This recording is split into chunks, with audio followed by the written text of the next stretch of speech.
Pejiny sosialy kosa dia mankalaza ny faha-efapolo taona nijoroany ny fikambanany zanaky ny faritany ny Toliara na ny Fizafatao.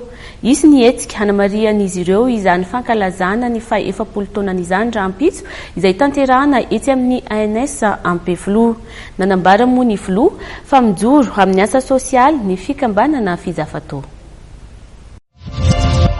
Mijoro an'ny asa sosialy ny fikambanana ary manome ihany koa tolo-kevitra ny mpitondra entina ampandrosoana ny faritany Toliara no tanterahany ny fikambanana zanaky ny faritany Toliara mandritra ny 70 taona nisiny. Io no nambarany Maharon Jean de Dieu, Floa nasional ny Fizafatao androany nandritra ny fionana tamin'ny mpanao gazety.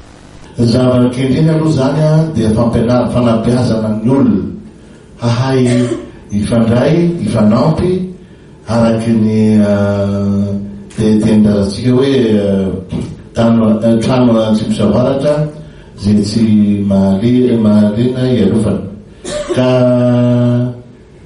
mifanampy amy andro sarotra. Indrindrandrindra ny Fizafatao zany dia tiro interlocuteur valable amin'ny fanjakana. Nosoritany ihany koa fa iray tsy mivaky ny Fizafatao. Ny slogan hoe Toliara miharo raiky tsy vakivaky. Zany hoe misy tia makivaky Fizafatao io sohany aloha zany. Misy mamorona lainga tsara lavitra. Hoe ohatra fotsiny ny voalaza statut de présidence tournante ka ona mbola misy fifidianana foana. Tsy misy an'izany eo amin'ny statut Fizafatao. Feno 70 taona amin'ity taona 2024 ity ny fikambanany zanaky ny faritany Toliara na Fizafatao.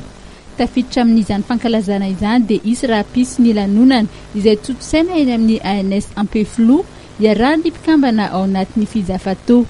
Anomboka amin'ny folo maraina ny lanonana izay anehoany zanaky ny faritany Toliara firaisan-kina amin'ny alalan'ny fizarana nofokena amin'ny tampihavanana. Anafana ny lanonana eny amin'ny ANS Ampefloha rahampitso ny artista avy any Toliara.